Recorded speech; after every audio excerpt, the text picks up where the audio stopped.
Hello and welcome. You're watching UTV Live at 6. Good evening. These are the headlines.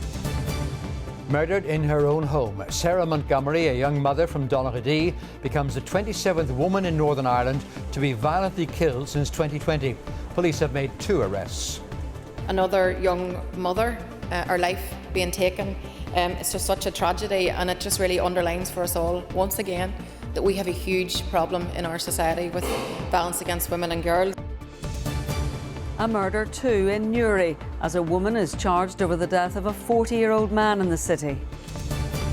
Campaigners opposed to the development of a new oil terminal near Whitehead claim it could be a climate time bomb.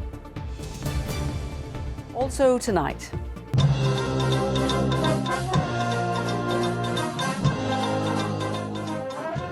First prize for the first Old Boys brass band, which has just won a prestigious international competition. And after some wet weather, there's something dry and fine on the way. I'll have all the details coming up later in the programme.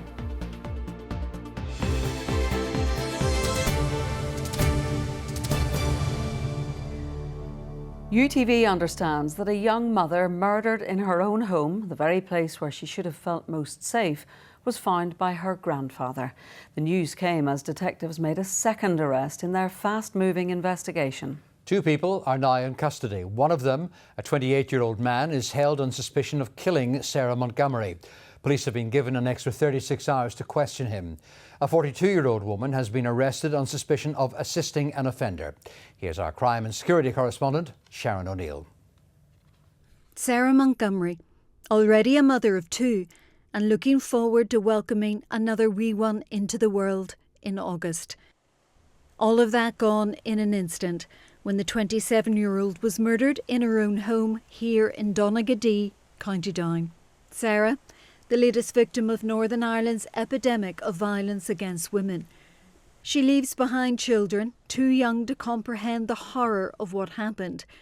Family, friends, a community and beyond, all in total disbelief. Only seen her the day before. She waved at me to the car, and it's a very nice car. You know, she's always time for you, like wave at you or say hello to you. Would never pass you in the street or anything. I think you can feel it today with everybody. I think nobody can believe it has happened. Yeah, so sad, so sad. Nearly becomes a daily occurrence now, doesn't it? It's all too often, all too often. Things have to change, don't they? Yeah, you need to feel a bit more safer. And it's such a small town and everybody knows everybody, so, you know, everybody's feeling it. The horror unfolded on Saturday afternoon when police were called to a flat in Elmfield Walk. A woman was unconscious inside. That woman we now know was Sarah. It has since emerged the alarm was raised by her grandfather. As well as police, paramedics were dispatched to this flat, and they did all they could to save Sarah. But she was pronounced dead at the scene.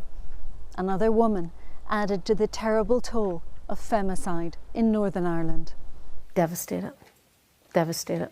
It's just, never get used to this working in Women's Aid, but when you hear on a Sunday that a young pregnant 27-year-old woman with 2 wee children lost her life, it is absolutely devastating news. I want to give our condolences to her family, friends and the wider community in Donaghadee at the loss of Sarah's life. Still not clear exactly when Sarah met her death or how she died. Forensics spending another day carefully combing her flat for evidence. And while all of this was going on, teddy bears, flowers and tributes were laid to a beautiful, kind and wonderful mother. Sarah's killing against the backdrop of a huge effort to end violence against women. According to police, there have been 27 murders since 2020. The First and Deputy First Minister's taken aback by this latest loss of life. Another young mother, her life being taken. It's just such a tragedy, and it just really underlines for us all, once again, that we have a huge problem in our society with violence against women and girls. Sarah's loved ones were preparing for a new arrival, but now organising a funeral for a young woman whose loss is almost impossible to comprehend. Sharon O'Neill, UTV Live. A woman has been charged with the murder of a man in a park in Newry at the weekend. The 50-year-old is due to appear at the city's magistrates' court in the morning. Barbara McCann reports. The emergency services were called to the scene here in Fisher Park shortly before 1 o'clock on Saturday after the man was found injured. He was treated medically before being taken by ambulance to the hospital where he later died.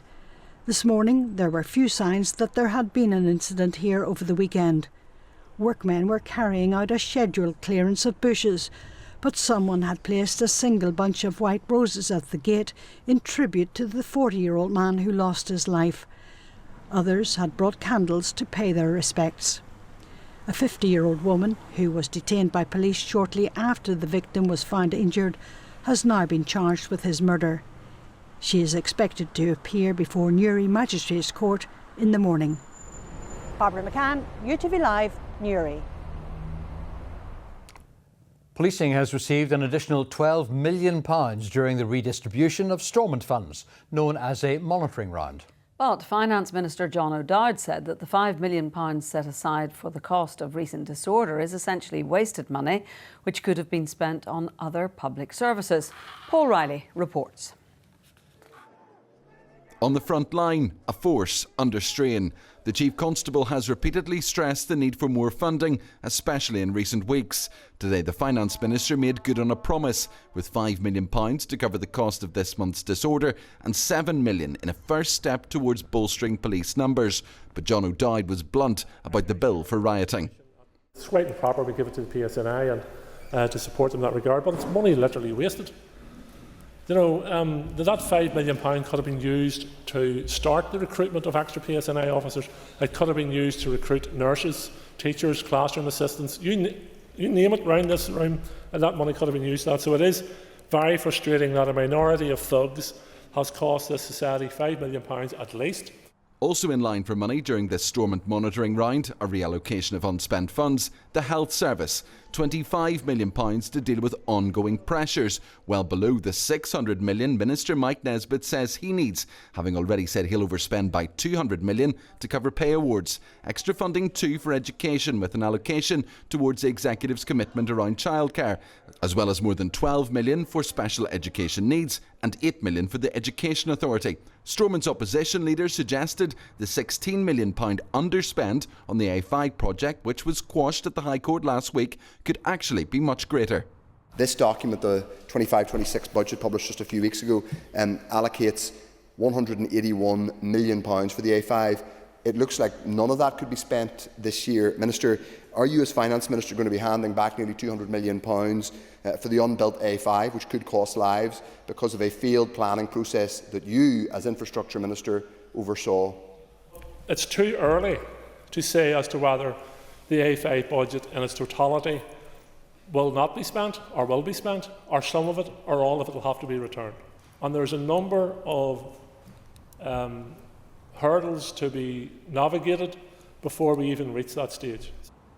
The Finance Minister didn't have a huge pot of money to share out today, and while it appears the PSNI was one of the main beneficiaries, public services continue to struggle. John O'Dowd again ruled out introducing domestic water charges, and it seemed his overall message to ministerial colleagues was, live within your means. Paul Riley, UTV Live, Stormont. And coming up on View from Stormont, ahead of a key vote at Westminster tomorrow, tens of thousands here could be affected by cuts to welfare. We have the latest. Plus, the Stormont Speaker and Standards, Edwin Poots, has been chastising Assembly members. Join Vicky Hawthorne tonight for View from Stormont at 10 to 11 here on UTV. Campaigners opposed to the development of a new oil terminal at Cloughan Point near Whitehead claim that Mid and East Antrim Borough Council is sitting on a climate time bomb, and it will ignite if the council awards planning permission to the proposal. A revised environmental statement for the oil terminal reveals that the development would produce 85.5 million tonnes of CO2. Our reporter Daniel Duffy has been to Whitehead. Whitehead is a sleepy seaside town in County Antrim, but it may not be sleepy for long as a new oil terminal development has been proposed nearby, and campaigners are concerned at what impact it will have on the town.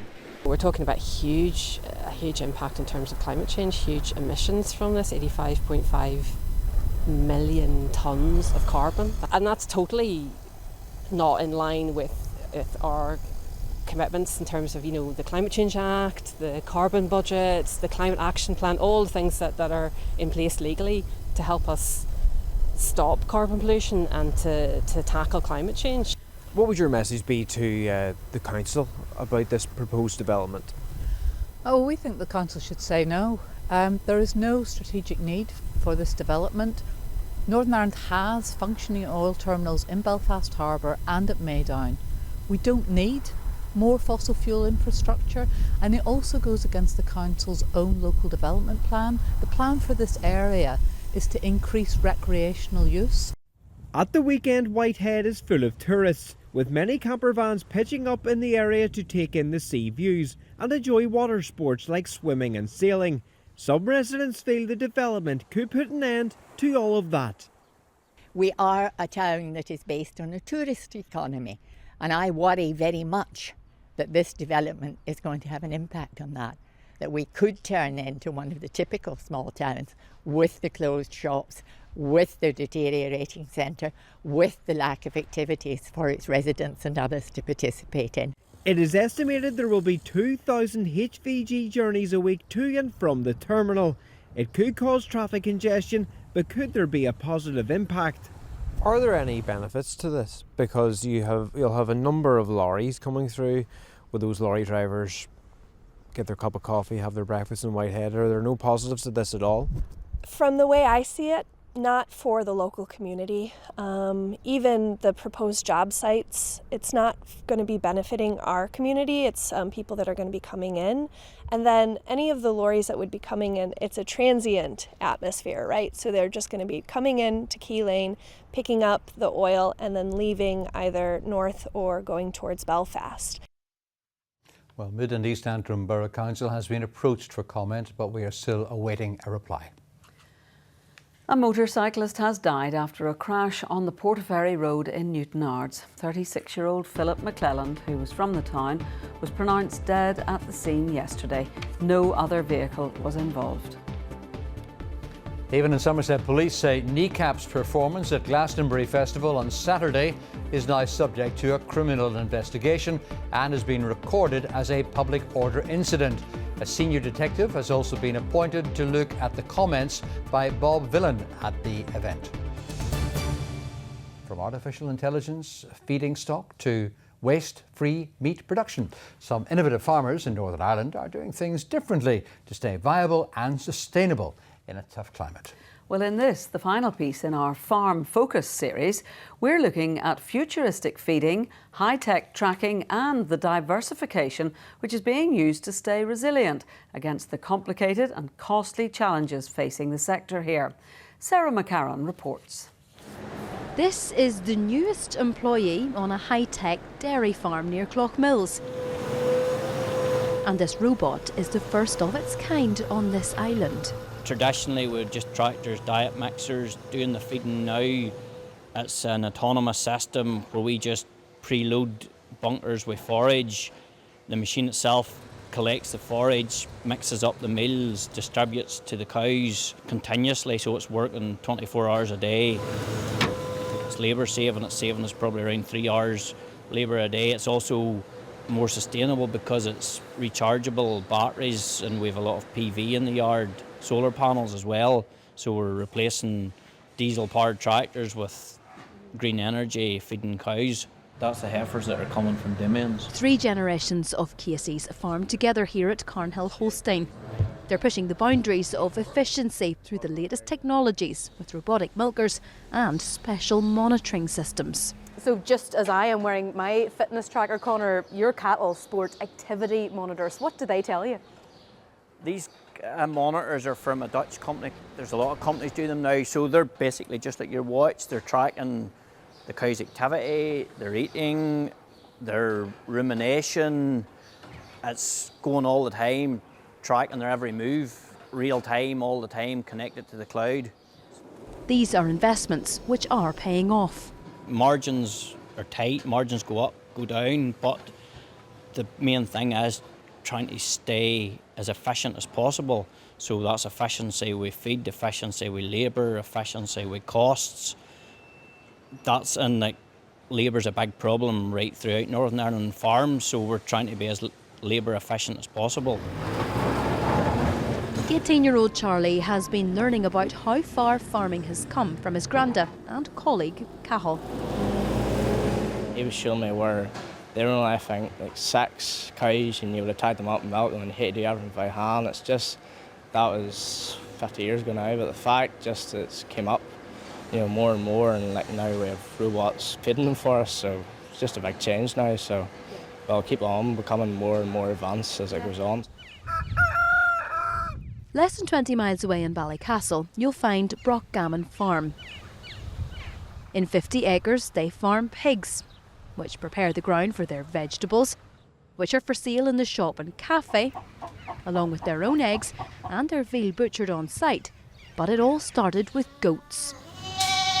You know, we have maybe 3 or 4 commercial dairy farms in Northern Ireland, but all of the males that were born onto those dairy farms were euthanized at birth. You know, there was no marketplace for them, or no perceived marketplace. So we basically said, look, you know, like at a time when we're questioning global food security, we can't be throwing away this, you know, protein at the end of the day. So we started rearing them and selling them. And everyone understood that story, and, you know, the product was selling really well. Variety isn't just a spice of life here, it has been the key to being a resilient and sustainable business. This year has been, you know, an incredibly hot period, and then all of our berries are ready earlier than they would be in another year. But you're getting that resilience by having so many different items that, you know, one thing might be productive one year, but it might not be the next. Farmers are constantly having to contend with variables that are outside of their control, things like the weather, government policy or prices. But tonight we've seen examples of 2 businesses taking their own destiny into their own hands through sustainable practices and new technologies. Sarah McCarran, UTV Live, North Antrim. Well, it's time now to look at the headlines making tonight's ITV news at 6:30. And here's Charlene White. Coming up in the ITV Evening News, a 92-year-old man's found guilty of murder in Britain's oldest cold case. Louisa Dunn was found dead in 1967. No one was ever convicted until today. The BBC says it should have pulled the live stream of Bob Vylan's Glastonbury set, which it says contained anti-Semitic sentiments. And it's one of the hottest June days on record. Temperatures hit 34 degrees Celsius in parts of the UK. If you join us for those stories and more from 6:30. Well, the heat is on. Next with sport. And here's Ruth.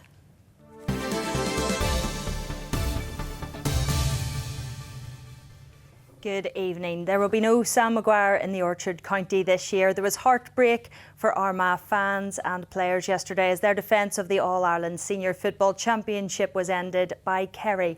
Monaghan also exited the competition, but there's still a chance of an All-Ulster final after Tyrone and Donegal were kept apart in the semi-finals.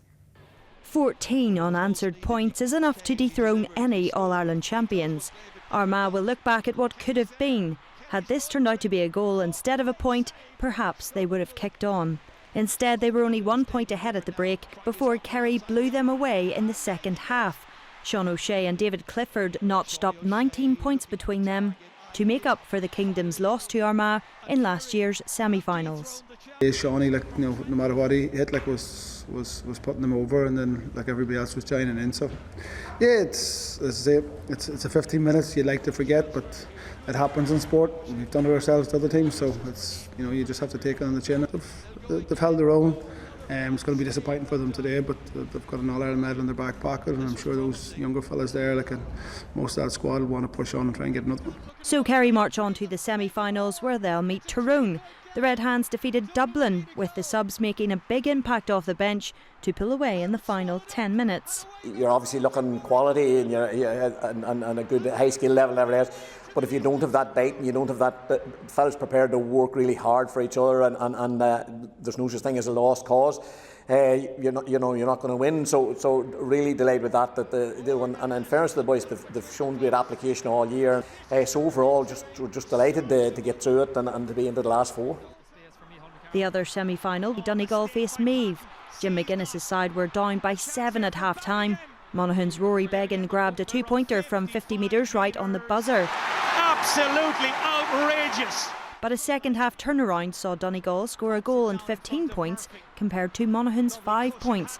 Michael Langan's goal proved to be the turning point for Donegal. They're great lads and they're great football players and they've put a lot into it, and obviously you don't want to just limp out of an All-Ireland quarter-final, particularly when you're Ulster champions, and that's very important, coming down and representing the province from that point of view. We wanted to step up and wanted to kind of show what we are capable of doing, and the manner of it was very encouraging. So we could still see an all-Ulster final, but the reigning champions Armagh won't be there.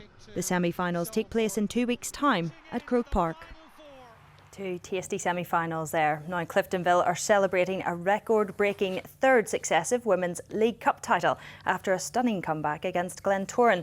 The Glens led 2-0 at the break thanks to a double from Emily Wilson, the first coming after just 4 minutes and the second just after the half-hour mark. But Cliftonville were a different team in the second half.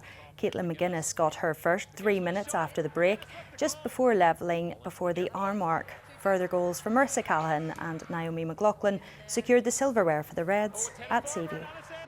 Brilliant scenes. Finally, Johnny Evans is staying at Manchester United, but not as a player. His new role is head of loans and pathways at Manchester United. He retired from playing at the end of last season, and David Healy has signed a 3-year contract extension at Linfield. That's all your sport this evening. Bye for now.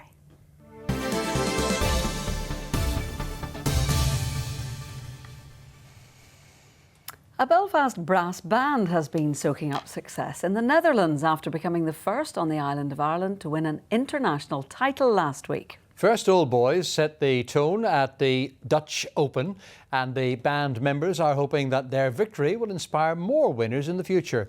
Jordan Moore reports.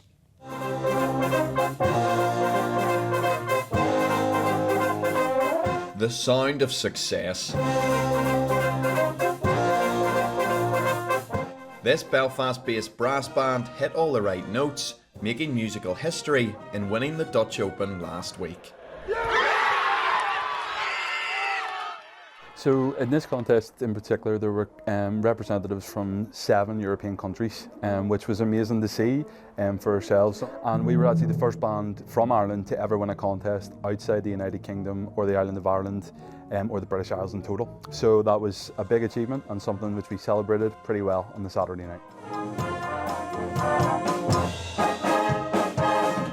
First Old Boys was formed almost 80 years ago in West Belfast, with members aged between 15 and 72. For Harry Lloyd Sr., who plays alongside his 2 children, the band's victory is very much based on family connections.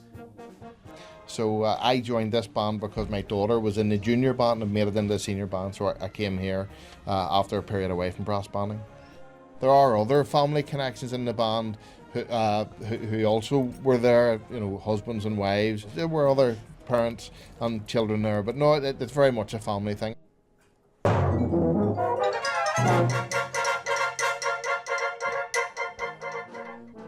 While First Old Boys can now blow their own trumpet as European winners, they hope their victory will open the door for other Northern Irish bands to follow suit.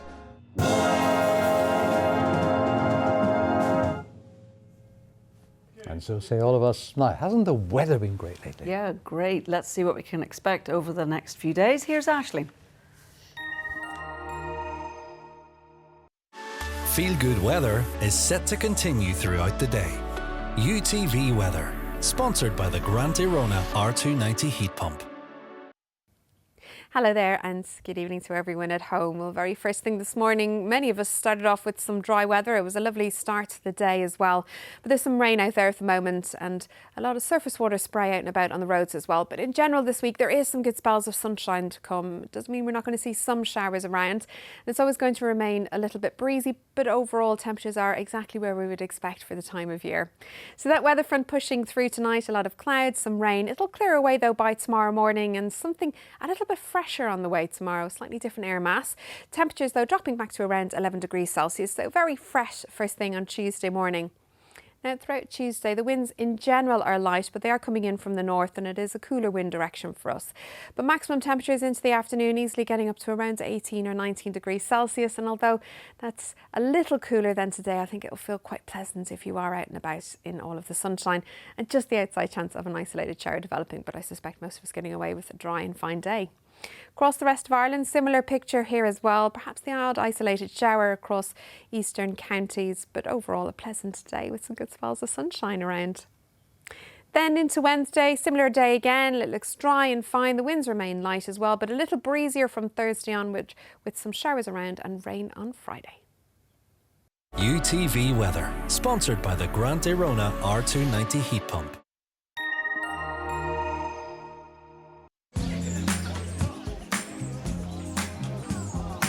Making the most of summer. Perry sponsors UTV pollen count. Well, a tricky few days for hay fever sufferers over the next few days. The main source of pollen at the moment is coming from grass pollen and from nettle pollen as well, and it's expected to stay high for the next few days. Bye-bye. And that's just about all we have time for this Monday, the 30th of June. Paul will be back with our late bulletin at 10:30. The ITV News continues with Charlene White. From Rose, from me, and the rest of the Tea Time team on UTV Live. Good evening. Good evening.